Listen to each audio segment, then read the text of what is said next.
No? Pag-aaralan po natin yung impact of testimony. Why testimony is powerful. It says in Revelations 12 verse 11, they overcame him by the blood of the Lamb and by the word of their testimony. Now, this text pertains to the vision of John about the defeat of Satan over every believers who overcame him by the power of their testimony.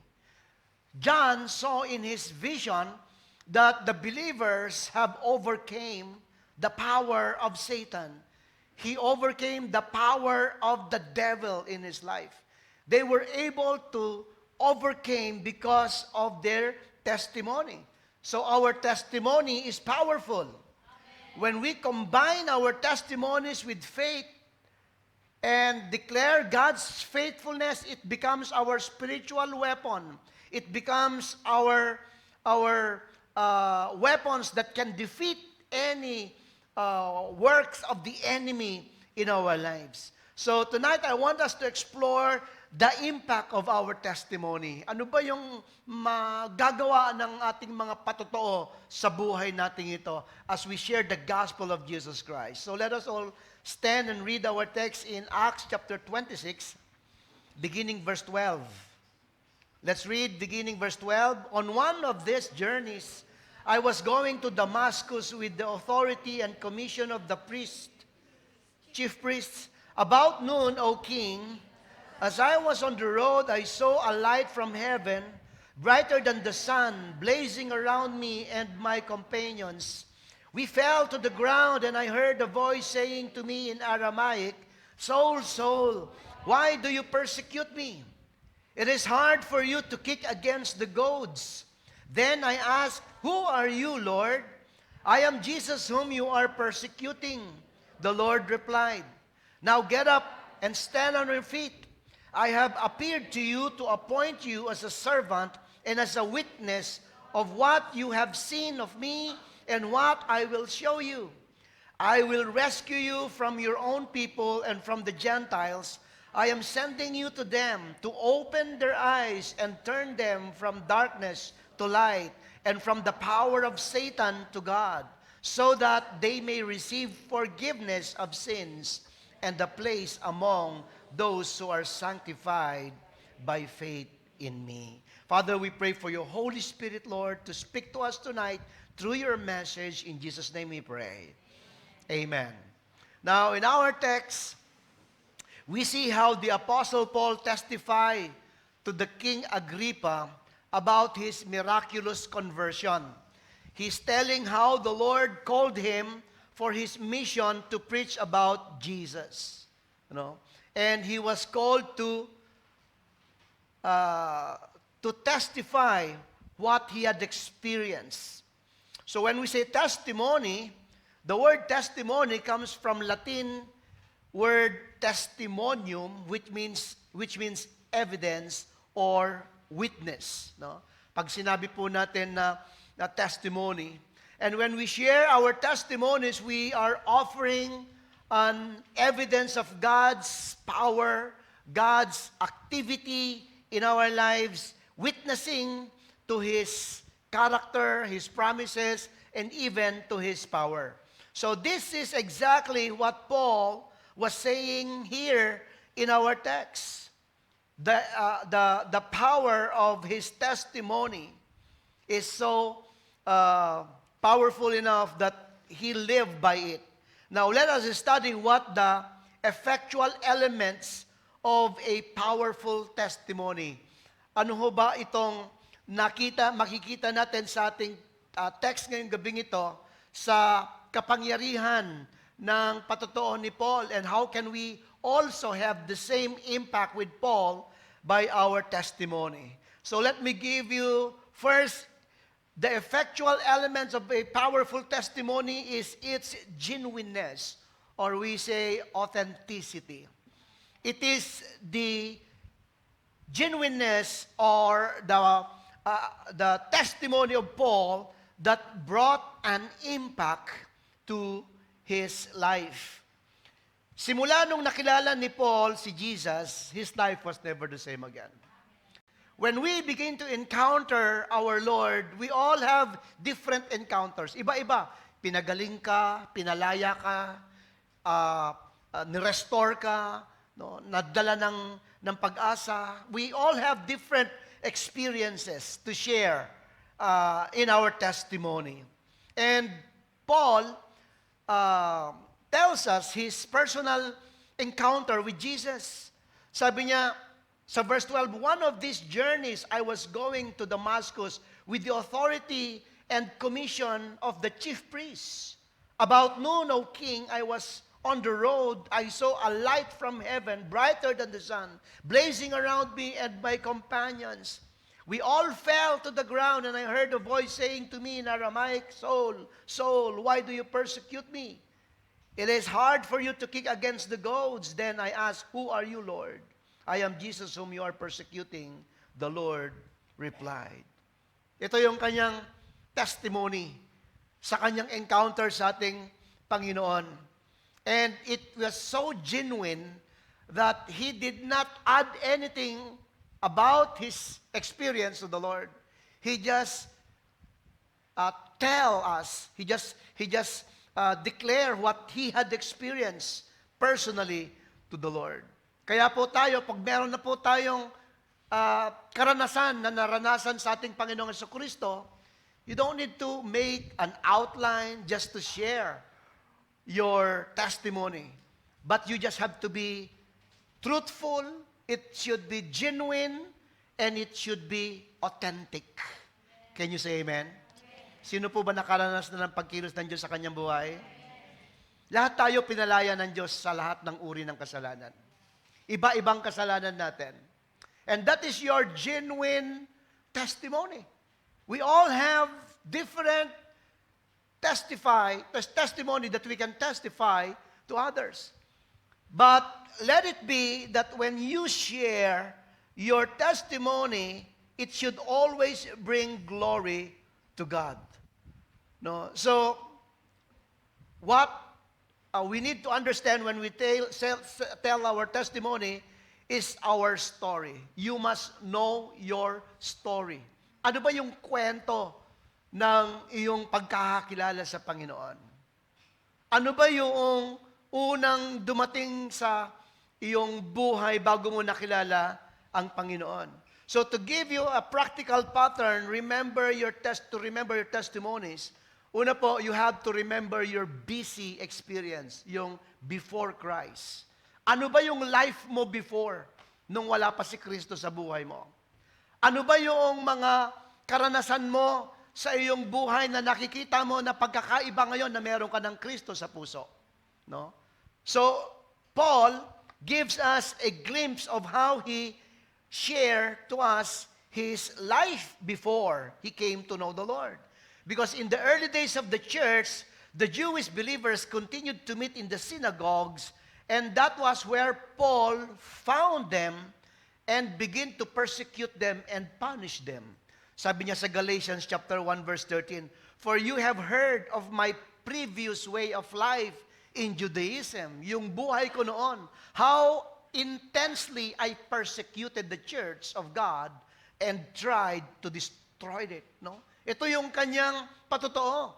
Nung wala pa siyang Kristo sa kanyang buhay, ang kanyang layunin ay wasakin ang advancement ng Christianity sa kanyang kapanahunan.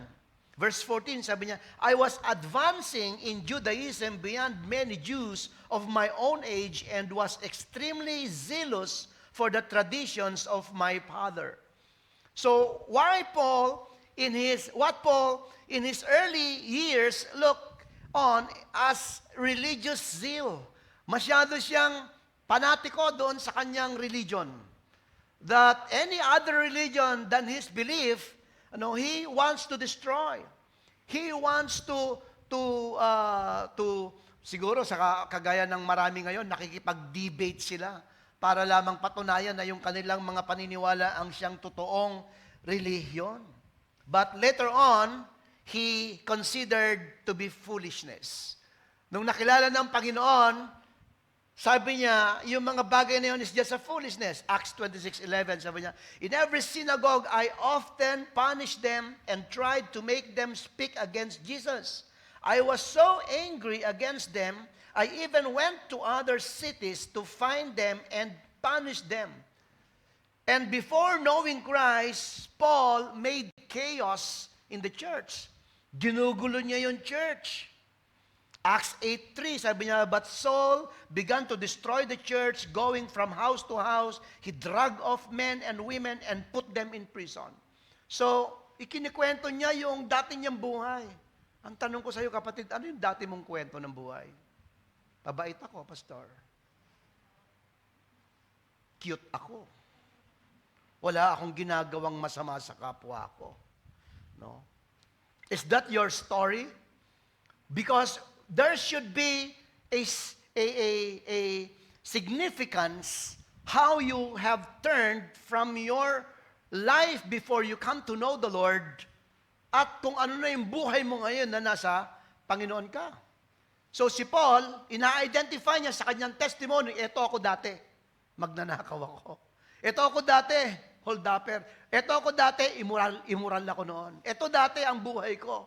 No? He relate his life in his old self at kung papaanong siya ay nagkaroon ng pagkakilala sa Panginoon. So that is his busy experience before Christ experience. Second is the TP or the turning point experience. Yung kanyang pagkakilala sa Panginoon. Turning point is how he came to know the Lord. Paano mo nakilala si Lord? Paano ka na born again? That is identifying the moments and turning points of your conversion. Kaya sabi niya dun sa verse 14 ng ating text, we all fell to the ground and I heard a voice saying to me in Aramaic, Saul, Saul, why do you persecute me? It is hard for you to kick against the goads. Then I asked, who are you, Lord? I am Jesus, whom you are persecuting. The Lord replied. So he now gave a personal account of his personal encounter to the Lord. Ibinabahagi niya na ngayon kung paano niya nakilala ang Panginoon. And then in verse 16, sabi niya, now get up and stand on your feet. I have appeared to you to appoint you as a servant and as a witness of what you have seen of me and what I will show you. Wow, what an encounter with the Lord. No? Sapagkat nakaka-receive na siya ng revelation. The revelation of Jesus in Paul's life is so tangible. It is so perfect na para bagang andyan mismo ang Panginoon sa harapan niya, naririnig niya ang audible voice niya, nagsasalita sa kanya, pinapakinggan niya ang instruction sa buhay niya. Ganon pinahalagahan ni Paul yung kanyang encounter sa Panginoon. And the Lord Jesus gave Paul his mandate. What is that? To be a witness. Sabi niya doon, I have appeared to you to appoint you as a servant and as a witness of what you have seen of me and what I will show you. So naintindihan ni Paul, meron siyang layunin. And I do believe, bawat sa po sa atin, di lamang tayo niligtas ni Lord sa anuman, pero tayo po iniligtas ni Lord para tayo ay maging witnesses niya. The word witness in Greek is martyres, from which we get the English word martyr. What specific content of Paul's witness is to the things in which you have seen of me and what I will show you. No? Yung sinabi niya po doon sa verse 16. Ang kanyang ipapatotoo, ano yung kanyang nakita kay Kristo, ano yung kanyang mararanasan pa kay Kristo, yan ang kanyang testimony. Kaya mga kapatid, sa buhay natin bilang mananampalataya, we should be mindful of what God is doing in every day of our lives. Sinong naniniwala na may ginagawa ang Diyos sa buhay mo? Of course, every day of our lives, we know that God is at work to us. Kaya nga sabi ni Lord, let us do the work of Him while it is still daytime. Night is coming where no one can work. Yung opportunity na ibinibigay sa atin ng Panginoon is just passing by. There will be a time that you can no longer do what He calls you to do because night speaks of death. Night speaks of loss of opportunity. Night speaks of things that has just passed by in our lives. So si Paul, naiintindihan niya that he is called by the Lord to be a witness and to testify of what he is experiencing and what God will do to him and to his life. His testimony would include both his past encounter with Christ and future revelations. So sa atin po mga testimony, di lamang yung nakaraan, kundi yung pangkasalukuyan at panghinaharap. The past, the present, and the future, because I do believe God is still at work. Hindi pa tapos si Lord sa'yo. Ano ho? So Paul, being a witness, began sharing his testimony. From the road of Damascus, when he encountered Jesus, nung bumangon siya, he went to Araba, sabi ng Bible, and he stayed there for 3 years. Like, kung iniisip nyo, saan kayong Araba? Doon kaya yun sa Saudi Arabia? Malamang. Malamang. And he stayed there for 3 years sharing Jesus Christ. Kaya, alam mo, ang Middle East is saturated also with the gospel during the early days. Ano? Nito na lamang na nagbabawal na because of the law ng Islam na ipinagbabawal. Pero kahit hanggang ngayon, marami pa rin nagpapahayag ng mabuting balita ni Kristo. Marami pa rin nagte-testify. Marami pa rin nagpapatotoo ng ginagawa. Kasi bakit hindi pa tumitigil si Lord? Sinong naniniwalang hindi pa tumitigil si Lord sa'yo? So meron ka pang ipapatotoo. Sabihin mo nga sa katabi mo, meron ka pang may ipapatotoo. So your TP or your turning point experience includes share about how you heard about Jesus. What event or opportunity or crisis or situation that led you to hear about the gospel? Nagkasakit ako noon. Down na ako noon. Tatapusin ko na yung buhay ko noon. Wala nang direction ng buhay ko. Tapos may isang sister. Sabi sa akin, pwede ba kitang ipag-pray? May isang kapatid, may isang tao, nagbinigyan ako ng tracts. Nakaupo ko sa San Malo, biglang sabi sa akin, gusto mo bang ipag-pray kita? Turning point. What is your turning point? Do you remember your turning point? That is very important. No? Paano kilala? May mga tao bang nagdala sa iyo sa Panginoon? May mga tao bang ginamit si Lord para ikaw ngayon ay maging malalim na sa Panginoon? You should not forget all those events of your life. Who shared to you the gospel? What made you decide to invite Jesus into your life as your Lord and your Savior? Okay? And third is the AD or after death experience.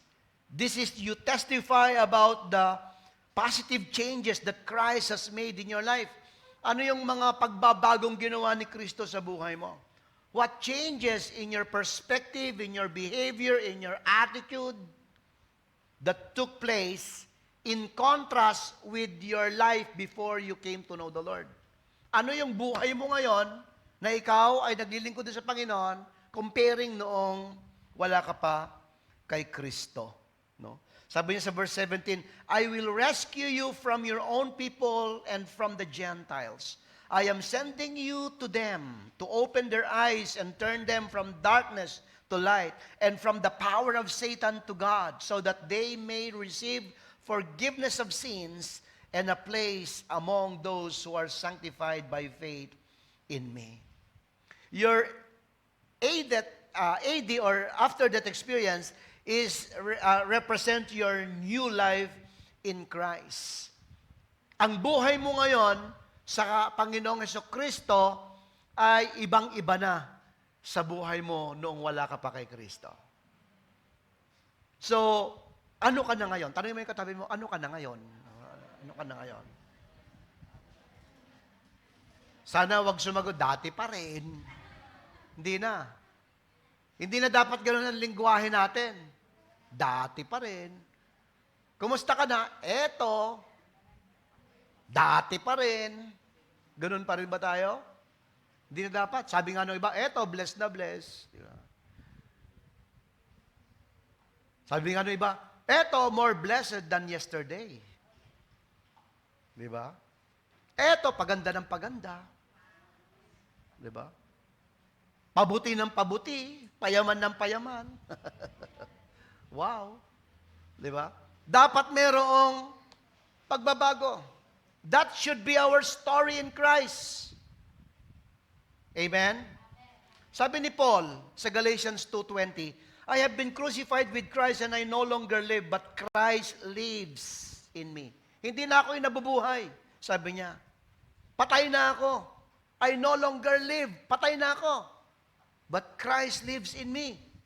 So, ibig sabihin, makikita mo na sa akin si Kristo. Ang nananaig sa mga gusto ko sa buhay, hindi yung gusto ko, yung gusto ni Kristo. That is the after-death experience. No? The life I live in the body, I live by faith in the Son of God who loved me and gave Himself for me. Kaya ang buhay ng isang mayroong Kristo sa puso ay nagkakaroon ng impact. Hello? Your story has an impact. Sabi mo sa katabi mo, your story has an impact.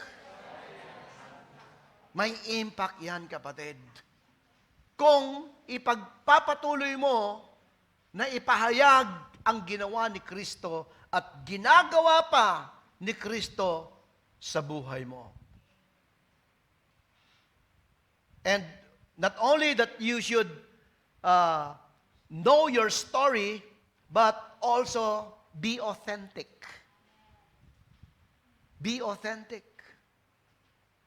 Effective testimonies comes from a place of authenticity. And Paul modeled this authenticity. Paano naging authentic yung life ni Paul? Kasi totoo siya. Nakakalungkot, mayroong mga Kristiyano na ayaw nilang pag-usapan yung nakaraan nila. Ayaw nilang makwento. Ayaw nila na masaling. Yung iba nga, hindi mo alam kung paano naging Christian eh. Sad. It's not authentic. Ang authentic, alam na alam kung ano ka dati at kung ano ka na ngayon. Are we here? Kasi ibig sabihin, may nakita kaming pagbabago. Kaya nagiging authentic, genuine. Hindi lamang, kasi ngayon, naging involved lang sa ministry. Parang nagpapakita na ng kalaliman, ng pananampalataya. It's not. It is in your testimony that brings authenticity or genuineness of your faith in Christ Jesus. Kung hindi mo maikwento yung matinding ginawa ni Kristo sa buhay mo, walang kwenta ang kwento mo. Pero ang kwento mo may kwenta. Sabi mo sa katabi mo, ang kwento mo may kwenta. Amen? But be authentic. Like Paul, si Paul hindi siya nahihiya kung sabihin niya yung kanyang mga nakaraan. In 1 Timothy 1:15, sabi niya, what I say is true, and you should fully accept it. Christ Jesus came into the world to save sinners, of whom I am the worst.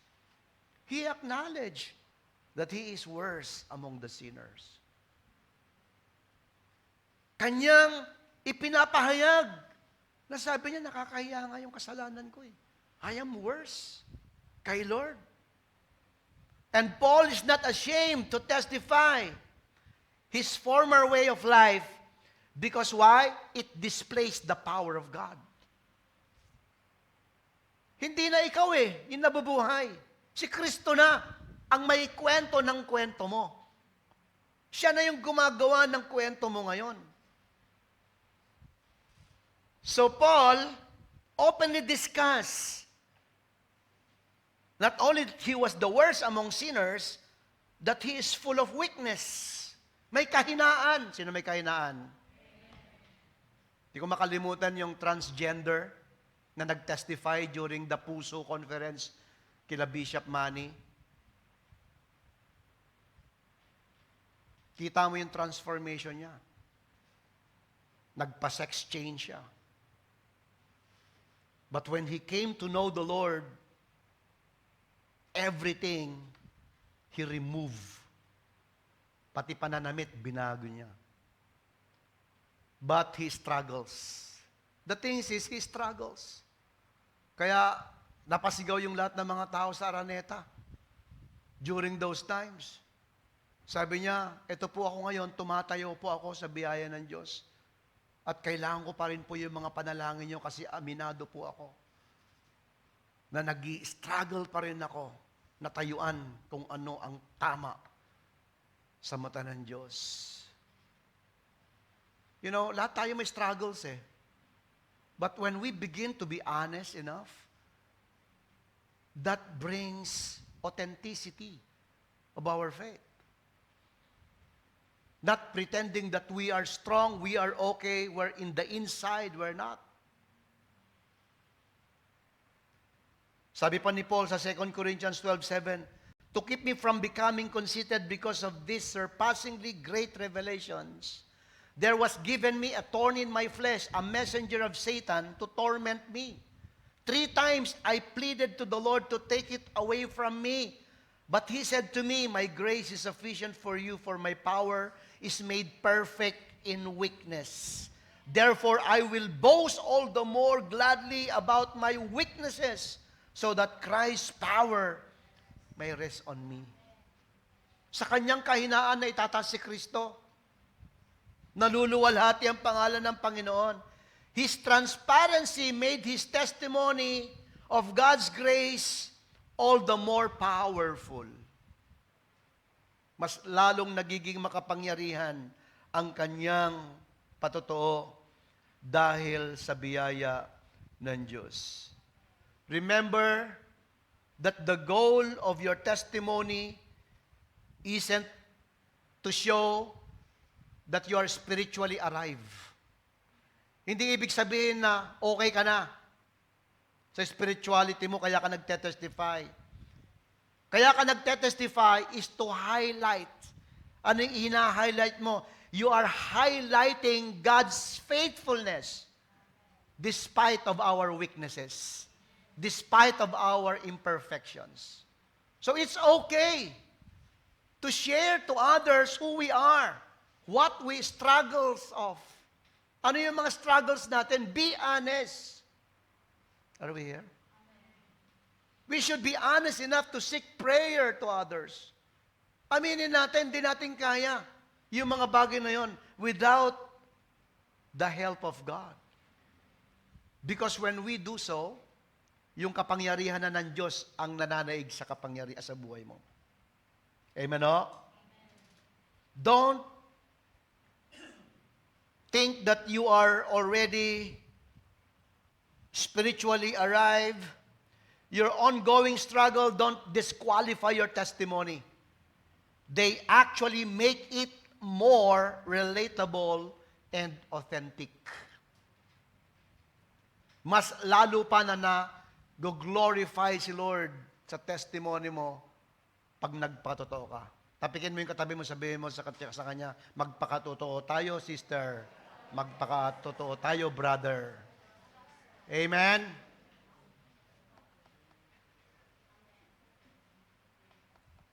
Don't exaggerate or minimize either your struggles or the work of God in your life. Be honest about your ongoing challenges while also celebrating genuine victory. Kasi anyway, kahit naman itago mo kung ano yung kondisyon mo, lalabas at lalabas pa rin yan.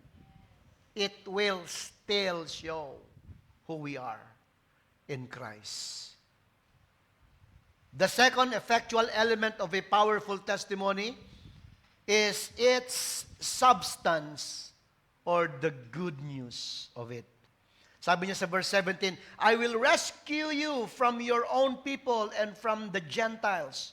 I am sending you to them. to open their eyes and turn them from darkness to light. The word rescue, I will rescue you, sabi niya, in Greek is exaireo, to take out. To take out is issued from delivering from person, circumstances, or translated rescued. In verse 18, the Lord Jesus outlines a complete spiritual vision of transformation to Paul. Doon sa ating text. Kaya sa verse 17, sabi niya, I will rescue you from your own people and from the Gentiles. I am sending you to them to open their eyes. So testimony, our testimony brings spiritual awakening. No? Ang ating mga patotoo ay nagbibigay ng pagbubukas ng ating mga spiritual na mata. Ano? Ang ating layunin ay para mabuksan ang mata ng mga tao na sa kanilang kalalagayan may pag-asa kay Kristo.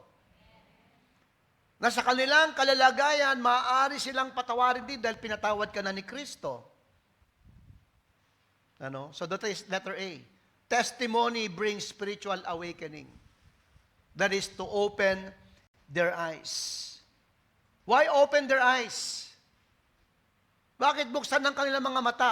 Bukas naman yung mga mata. Tignan mo nga yung mata ng katabi mo. Bukas ba? Kailangan daw buksan yung mata niya. O buksan yung mga mata ng tao. Bakit? Kasi bukas pero tulog. It speaks of spiritual illumination. Ibig sabihin, hindi yung physical eyes, but the spiritual eyes.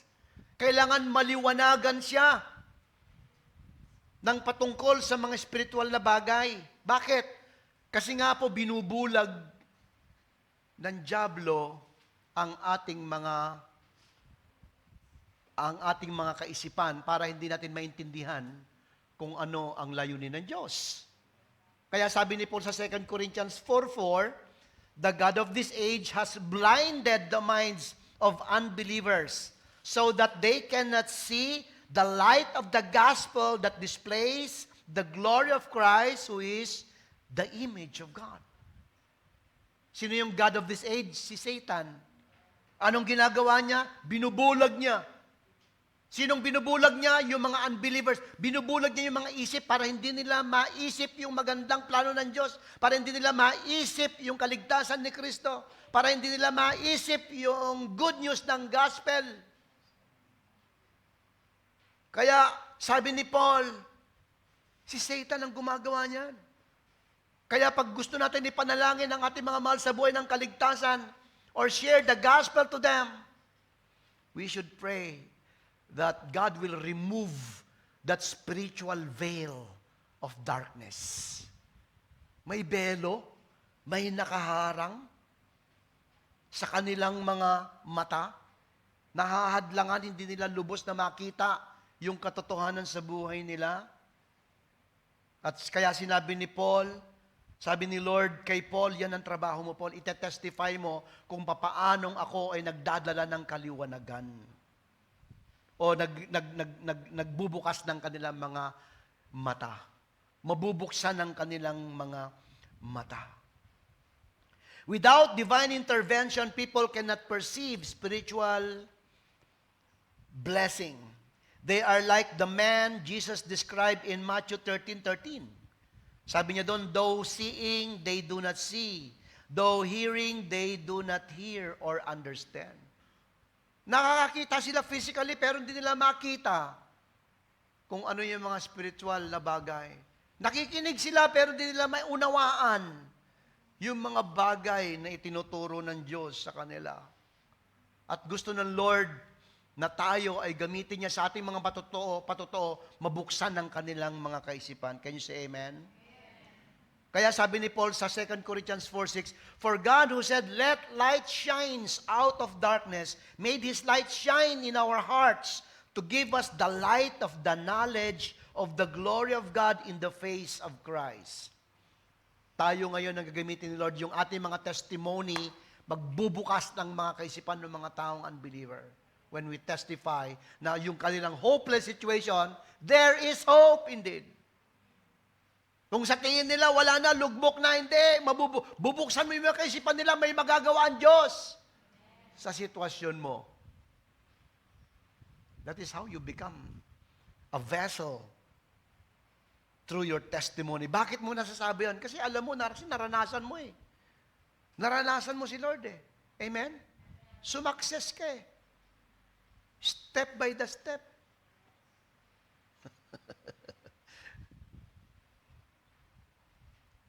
When we share our testimony, we are participating in the work of God to open the people's eyes or open the spiritual blind eyes. The second, our testimony brings transformation. Yung patotoo mo, nagdadala ng pagbabago sa buhay ng ibang tao. From darkness to light, from Satan to God. Verse 18 ulit, sabi niya, to open their eyes and turn them from darkness to light and from the power of Satan to God. Your testimony can be an instrument to change direction, turning others from darkness to light, from being sinful to bring godliness. Kaya sabi ni Paul sa 2 Corinthians 5:17, therefore, if anyone is in Christ, he is a new creation. The old has gone, the new has come. Sino na kay Kristo na? Bago ka na. Sabi mo sa katabi mo, bago ka na. Bago ka na. The new has come. Verse 18, all this is from God, who reconciled us to Himself through Christ and gave us the ministry of reconciliation. So genuine conversion is always transformative. Kaya nagdadala, makapangyarihan pag may nakita silang pagbabago sa atin. Magugulat yung mga tao, nakikita nila yung pagbabago ng life natin. Sila rin, may hikaya at may engganyo na magbago. Kaya kahit anong share mo minsan mga kapatid, kapag hindi na nakita yung pagbabago ng gospel sa buhay natin, meron silang pintas. May pintas sila. Ba't pa ako sasama sa inyo? Wala naman ako nakita ng pagbabago sa iyo. Di ba? Hinahanapan nila tayo. Sabi mo sa katabi mo, hinahanapan tayo. Ano ba yung nakikita nila? That your life before was living in darkness, na ngayon, nandito ka na sa liwanag. This is very important. Being born again is not just adopting new beliefs, but entering into an entire new reality with new character, new values, new mindset. Kailangan ng transformation.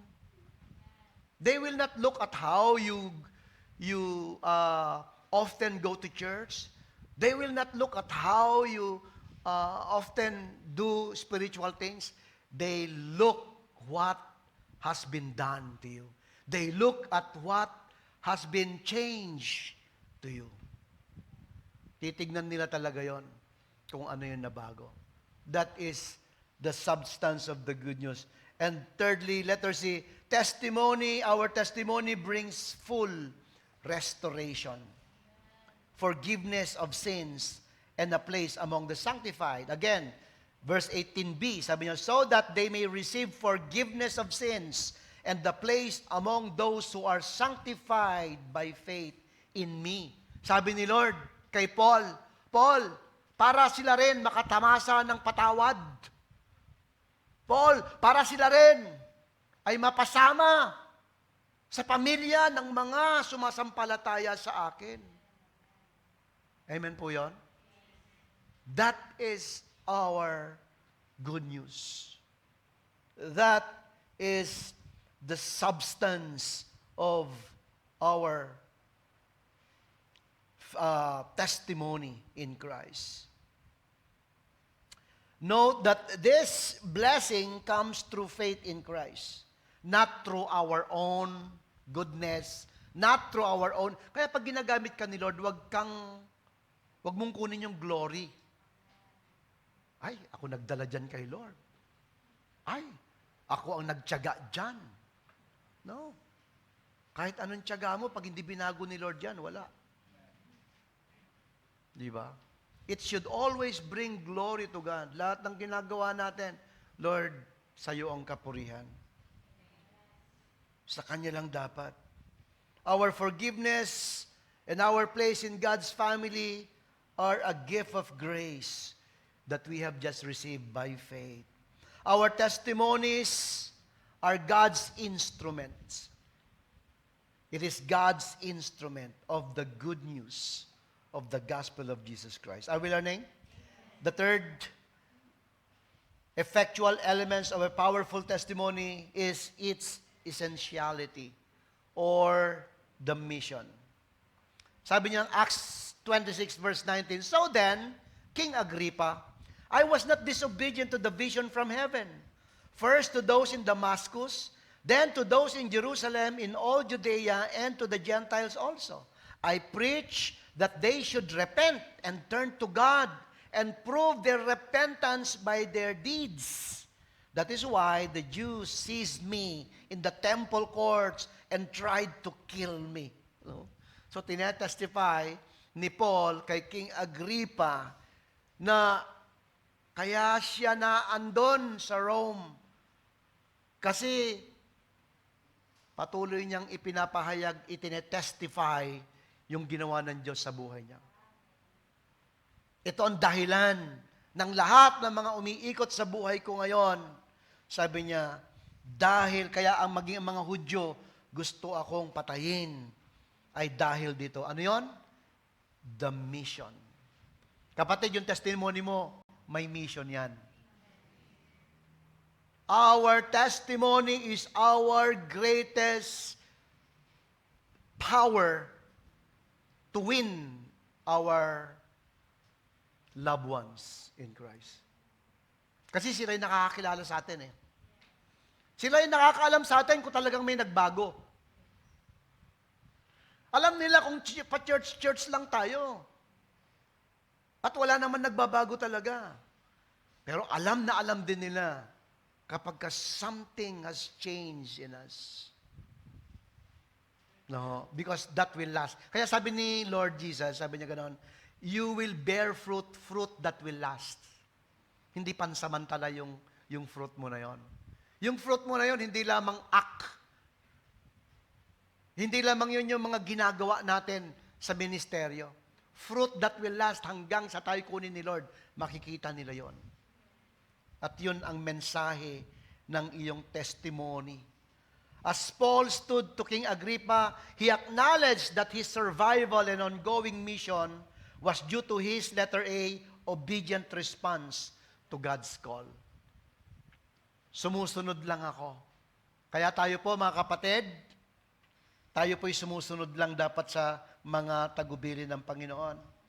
Paul tells King Agrippa, sabi niya, "So then, King Agrippa, I was not disobedient to the vision from heaven." Paul reveals his wholehearted commitment to the calling. He recognized the divine commission and responded with complete obedience. Paul sees his road Damascus experience as an important moment to share, not just a private spiritual event to keep to himself. Kapatid, hindi itinatago yung testimony. Isinishare yan. Sabi mo sa katabi mo, sinishare yan. Sinishare natin dapat. Kung hindi ka pinaranas ng Diyos ng pagbabago, hindi tayo pinaranas ng Diyos ng pagbabago sa buhay natin para lamang itago natin sa sarili natin. Dapat yung pagbabago na yun yung message ng gospel natin. Amen po? So Paul understood that his commission demands his commitment to his mission. Sharing our testimony is our mandate that should demonstrate genuine faith to our Lord Jesus Christ as our obedient. Our testimony is not just our obedient response to God's call, but, letter B, continuous commitment to our Lord Jesus Christ. Dapat tuloy-tuloy yan.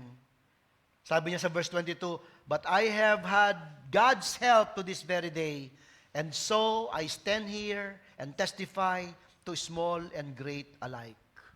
I am saying nothing beyond what the prophets and Moses said would happen, that the Christ would suffer and as the first to rise from the dead, would proclaim light to his own people and to the Gentiles." So the fact that Paul continued his testimony is a proof of his conversion and an evidence of God's faithfulness in his life. He was saved by the grace, and that grace enabled him to serve God. Ulitin ko po yan. He was saved by God's grace, and that grace enabled him to serve God. Hindi ka nagsaserve kasi talented ka. Hindi ka nagsaserve kasi expert ka sa areas na yan. Nagsaserve tayo by His grace. Biyaya ni Lord. Lahat lamang dapat ng parangal, papuri, ay bumalik sa Panginoon. Kaya sabi niya sa 1 Corinthians 15:10, "By the grace of God, I am what I am. And His grace to me was not without effect. No, I work harder than all of them, yet not I, but the grace of God that was with me." Dapat ganoon ang atin pong motto bilang mga worker ni Lord.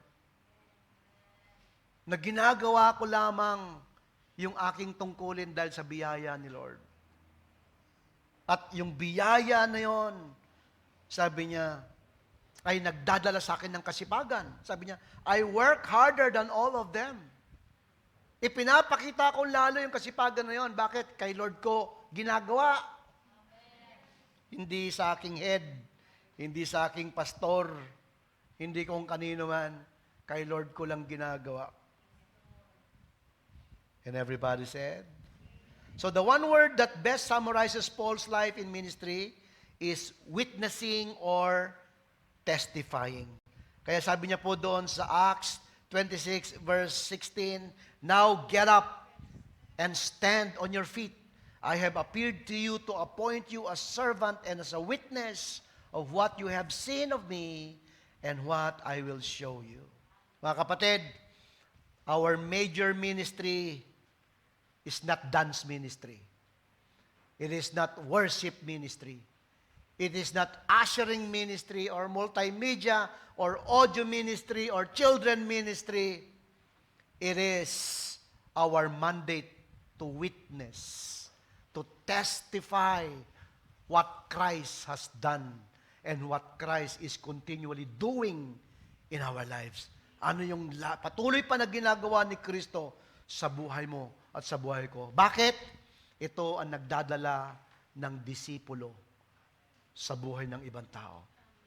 This is how can we make disciples. Amen? Amen. Did we learn something tonight? Amen. Paul simply shared with others what he had learned and experienced as a follower of Jesus. Ganon din po tayo. Wala kang ibang message, wala kang ibang dapat na pahalagahan at bigyan ng importansya, kundi yung ginawa ni Kristo sa buhay mo. Naniniwala ako kung ang atin pong mga testimony is genuine, it is good news, it is essential, I do believe that it will bring an impact indeed.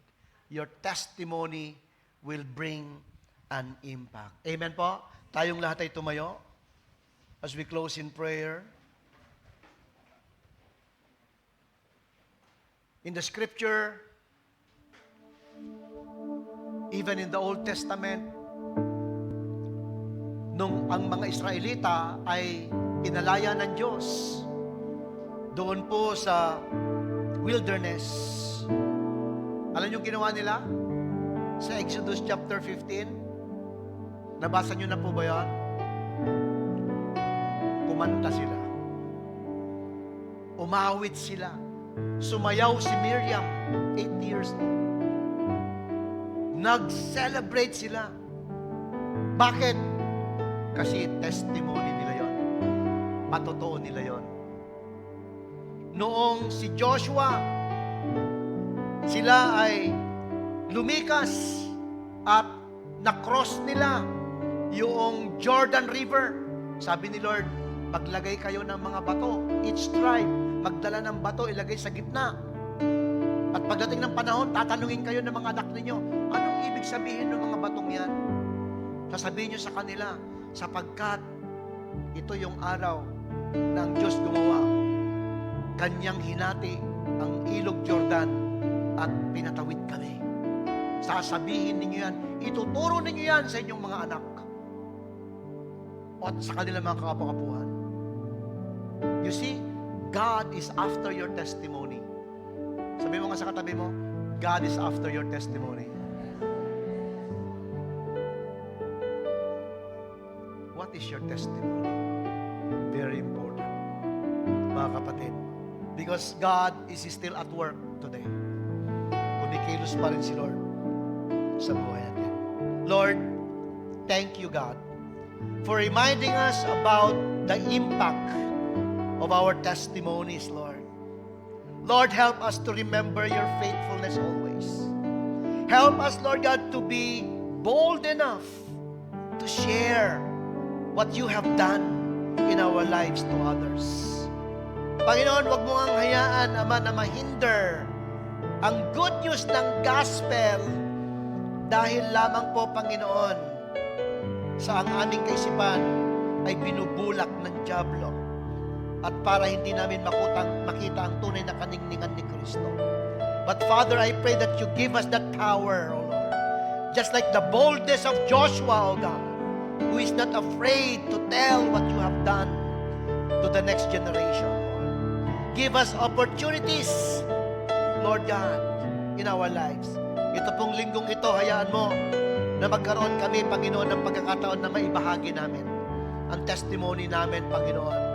Bigyan mo kami ng mga open doors, Lord, sa katrabaho, sa bahay, Panginoon, sa amin pong mga eskwela, Panginoon. I pray, Father God, that may we be able to share our testimonies. And may our testimonies, Lord God, ultimately point them to Jesus Christ. Lord, ito lamang, Panginoon, Lord God, ang aming dalangin. Maraming salamat po. Ikaw ang magpala, ikaw ang patuloy, Panginoon, yun na may taas sa buhay ng bawat isa. Taas natin mga kamay as we give the benediction. In the name of the Father, and of the Son, and of the Holy Spirit, may God bless you as you go from this place. Be a witness of God's grace and power in your everyday lives from this time on. This I declare. In Jesus' name, everybody say, Amen and Amen. God bless you.